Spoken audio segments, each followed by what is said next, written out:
आपने सब आज ये क्या लाए हैं? फ्रूट्स लाए हैं, है ना?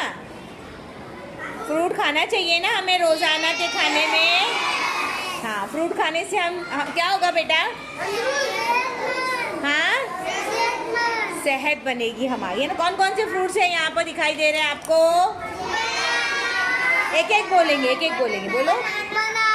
बनाना और एप्पल, और बोलो।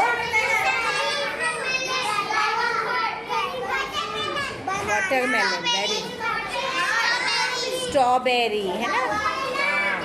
Very good. चलो आज हम एक्टिविटी करेंगे इसकी, यानी हमने फ्रूट्स लाए हैं, हम इन सबको धोएंगे, काटेंगे और फिर इसको क्या करेंगे?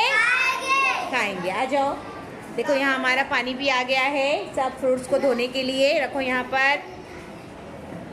शाबाश। जो छिलका उतारने वाले फ्रूट्स है उनको उतार के हम काटेंगे, है ना? और जो धोने वाले फ्रूट्स है उसको हम क्या करेंगे? धोकर काटेंगे।